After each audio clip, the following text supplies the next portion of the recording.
Today we are going to discuss the topic research design. The word is derived from the French word researcher. Researcher means searching back. What do you mean by research? Research means it is discovering a critical thinking to get the truth. Discovering the truth through the critical thinking is called as research. We can gain knowledge. The purpose of the research is gaining knowledge to solve the problem is called as research. Now let me move to the research design. A research design means a blueprint of our research. The research plan is called as research design.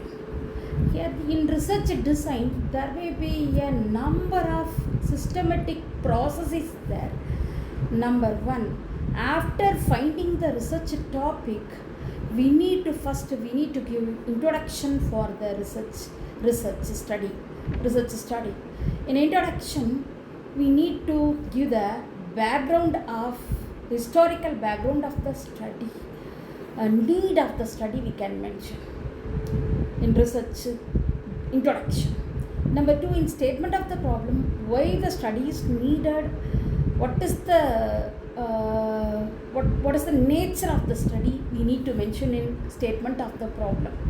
And then review of literature, the past study, with the help of the past study, by referring the past study, we can know about the background of the study. We can have a thorough knowledge about our current study.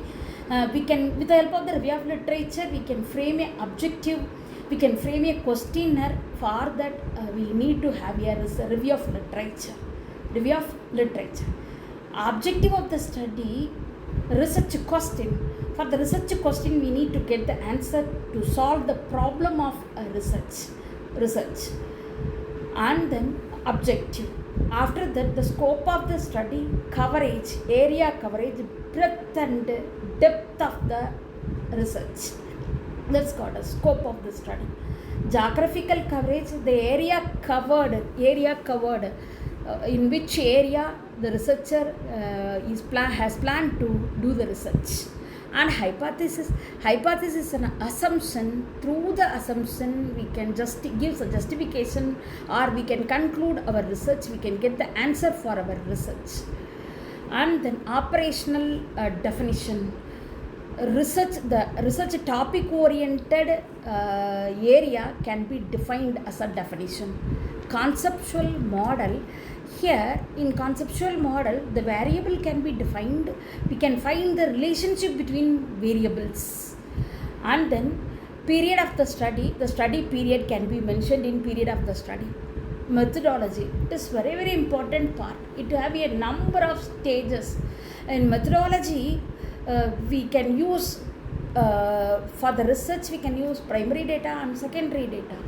Primary data directly we can receive from the respondent, and secondary data in the form of journal, magazine, bulletin, other research projects, thesis, dissertation, in government reports, we can get the primary data. Secondary data. Primary data from the respondent through the questionnaire or interview or census or survey method, we can collect the data. And in methodology, the second part is sampling. In sampling, here it consisting two things.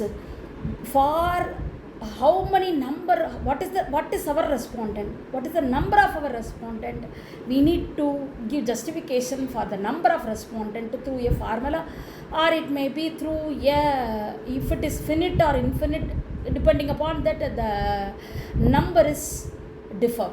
And sampling method, for taking sample, we need to give justification for sampling method also. We need to elect a justified sampling method to collect the data.